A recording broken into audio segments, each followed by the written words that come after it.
So this is where all the magic happens back here. As Barbara Bradley Baekgaard walks through the Vera Bradley Design Center, a ping pong table serves as a reminder of her company's roots. This is where it was all started, on the ping pong table in my basement.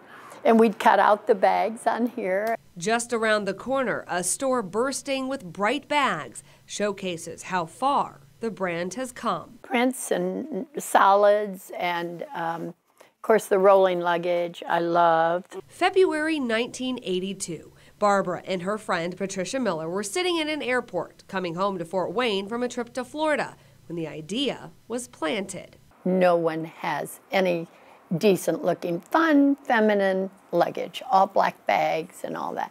So I think that was probably the seed of the idea. Not that we said, let's go home and start a company. It's just, that was the first recollection I have of, wait a minute, the world needs this, you know, and women need this. So they started cutting and sewing. And sent the bags to my daughters in college. And then they were calling back and saying, everyone loves these, Mom. The budding business started blooming. The overnight businesswomen placing ads in the paper to hire sewers. Women were coming and going to my home and were cutting the bags out, handing them the bags, the zippers, the thread, all that.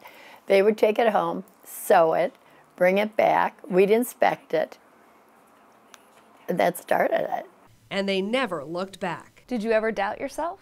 I don't think we stopped long enough to doubt ourselves because it grew so quickly. Barb and Pat's brainchild became a booming business. I think we were a really good partnership. I considered myself more the creative and she was more the business.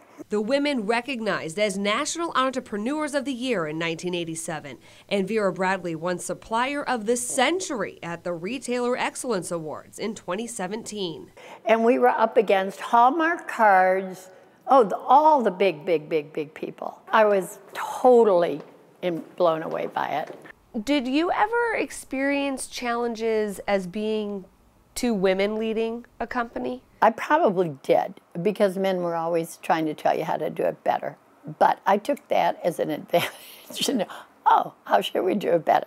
Listen to the whole thing and then decide whether it's good advice or bad advice. I feel equal, always did.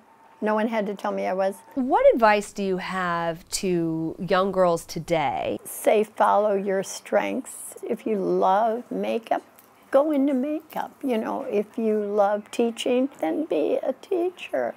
Do what you love, you know. I've never thought of the money as being the goal. How much money do you have? Because I don't think that really makes you happy.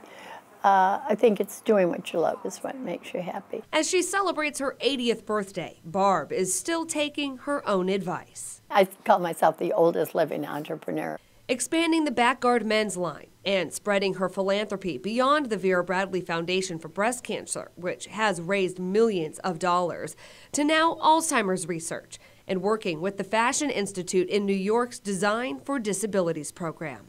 Designing for people that cannot open a zipper the way we can, or reach a backpack, turn around and get a backpack. So that's that has me very excited. While embracing the future, I love that velvet. A wall of prints and patterns of the past preserve the Paisley path that is Vera Bradley. I'm very lucky. I'm a very lucky person. In Fort Wayne, Indiana, I'm Alyssa Ivinson.